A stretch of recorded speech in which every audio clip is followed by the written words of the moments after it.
I could still smell the fresh hay as I stepped into the barn that morning, the sunlight streaming through the cracks in the wooden walls, casting everything in a warm, golden hue.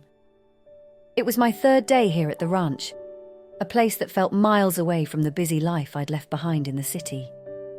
There was something calming, almost therapeutic, about the simplicity of the routines here. The early mornings, the fresh air, the gentle sounds of the animals. I'd come out here to clear my mind, to find some kind of grounding I'd lost somewhere along the way.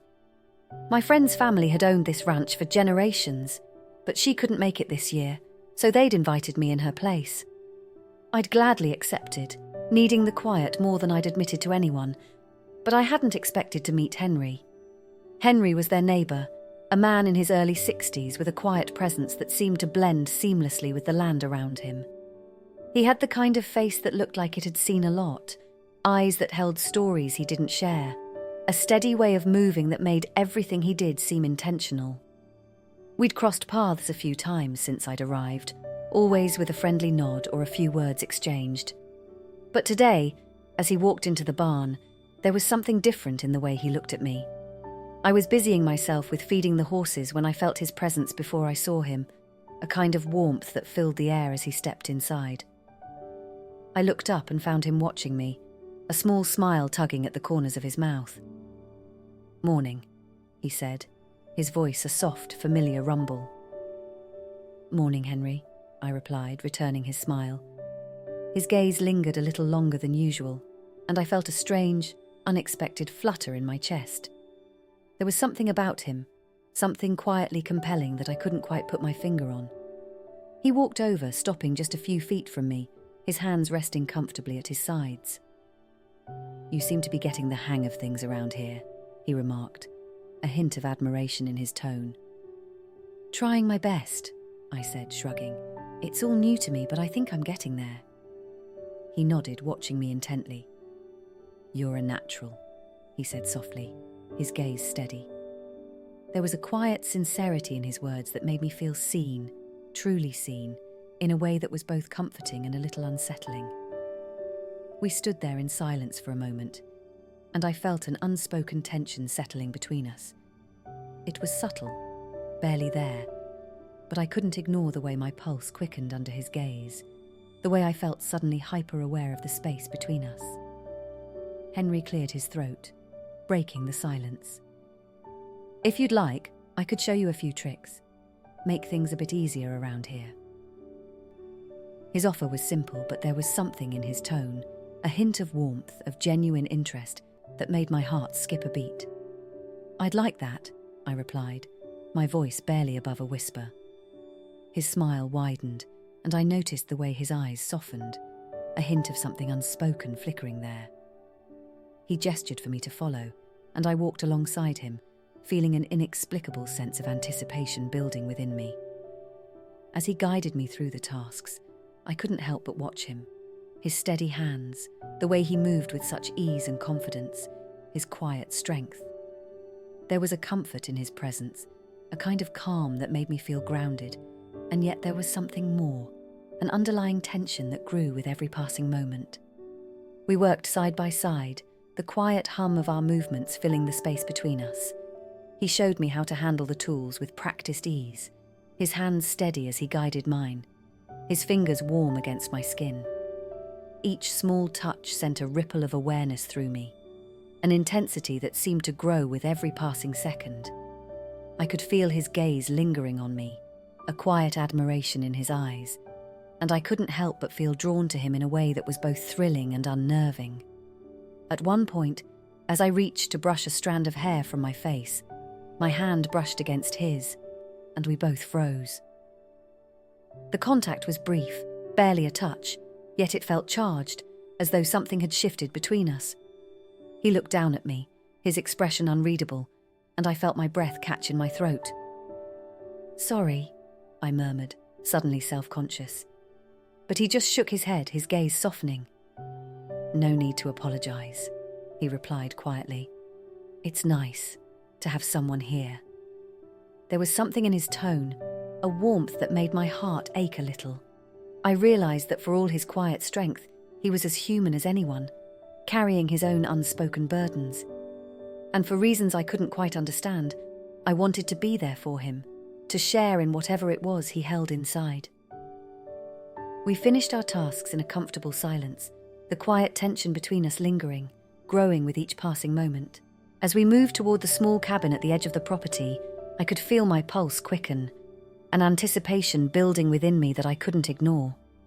He held the door open for me, and I stepped inside, the warmth of the cabin enveloping us.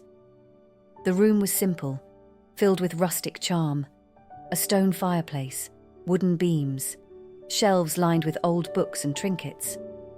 It felt cozy, intimate, a space that held the weight of countless memories. He moved to the kitchen, pouring us both a cup of tea, and I watched him, taking in the quiet confidence in his movements, the way he seemed so at ease in his surroundings.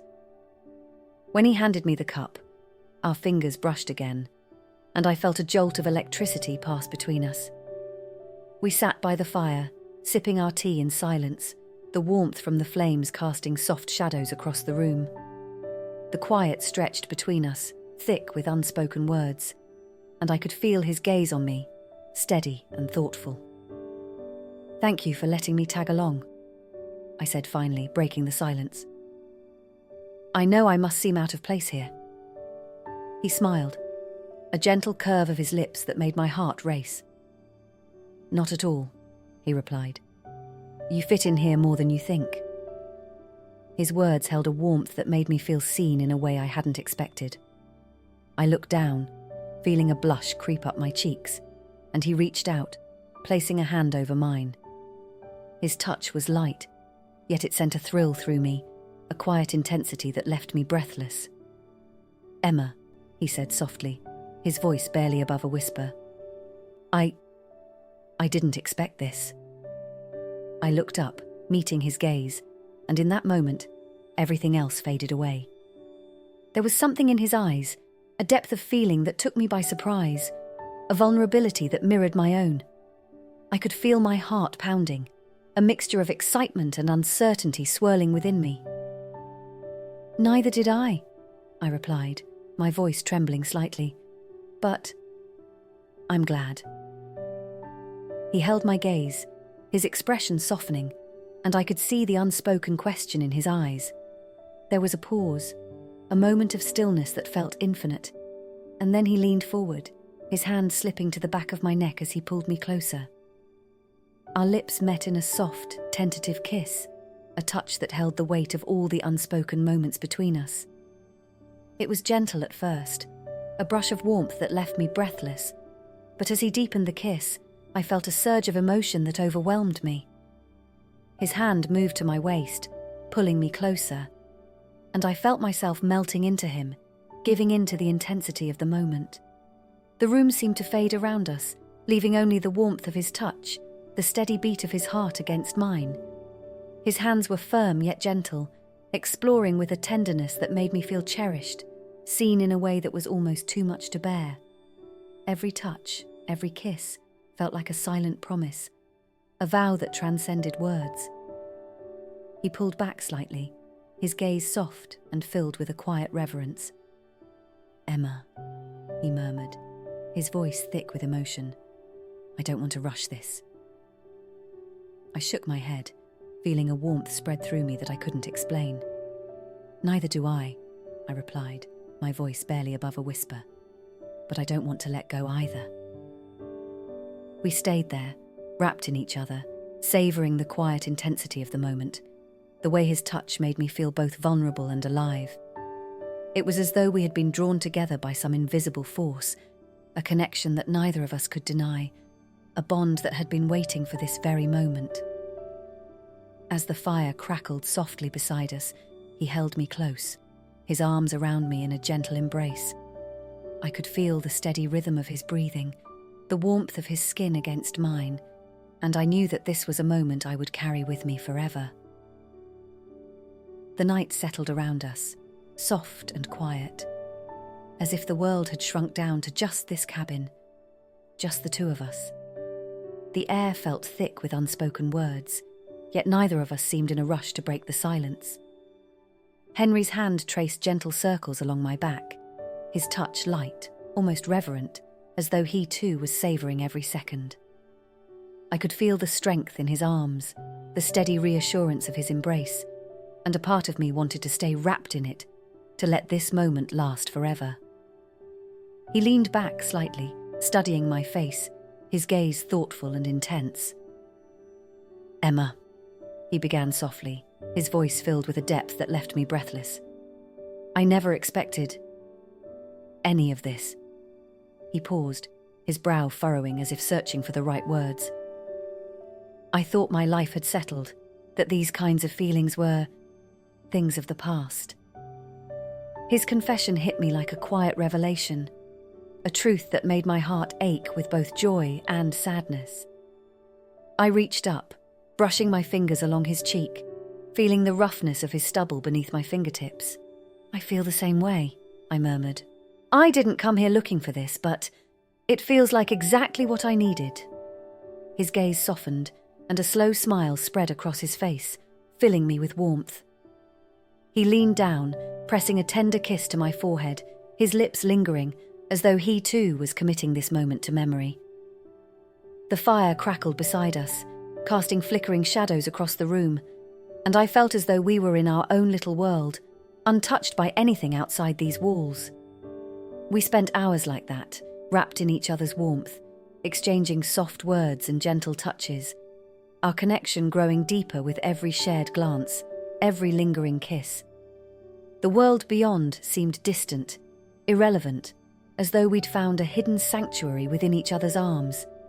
He held me as though I were something precious, something fragile, and his touch was filled with a tenderness that made me feel cherished in a way I hadn't felt in years. At some point he lifted me gently, carrying me toward a small couch by the fire, his movements slow and deliberate, as though he wanted to savor every second. We settled there, our bodies entwined, the warmth of his skin against mine grounding me, filling me with a quiet sense of peace. His hand drifted down my arm, his fingers brushing along my wrist, and I felt a shiver of anticipation, a thrill that left me breathless. "Emma," he whispered, his voice a soft rumble that sent a warm tremor through me. "Are you comfortable?" There was a depth to his question, a sincerity that made my heart race. I nodded, feeling my cheeks flush, my pulse quicken. "Yes," I whispered, my voice barely audible. "More than comfortable." His lips curved into a gentle smile, and he leaned down, his forehead resting against mine, our breaths mingling. There was a quiet intensity in his gaze, a reverence that made me feel seen, truly seen, in a way that was both exhilarating and a little overwhelming. He took his time, each touch, each kiss, an exploration, as though he wanted to memorize every part of me, every detail. His hands moved slowly, tracing the contours of my body with a quiet reverence, a tenderness that made me feel cherished in a way I hadn't felt in a long time. The anticipation built slowly, each moment heightening the tension between us, deepening the connection that had formed in such a short span of time. As dawn began to break, the first light filtering through the small window, we found ourselves lying together, our bodies tangled, our breaths soft and steady. There was a calmness between us, a quiet understanding that didn't need words. He held me close, his arms wrapped around me, and I felt a profound sense of peace, a certainty that this moment would stay with me long after I left the ranch. Eventually, he looked down at me, his gaze filled with a tenderness that took my breath away. "Emma," he murmured, his voice thick with emotion. "Thank you for sharing this with me." I reached up, brushing a strand of hair from his face, feeling an overwhelming surge of affection. "Thank you, Henry, for everything." We stayed there in each other's arms as the morning light filled the cabin, neither of us wanting to let go, both of us knowing that this connection, as fleeting as it might be, would linger in our hearts forever.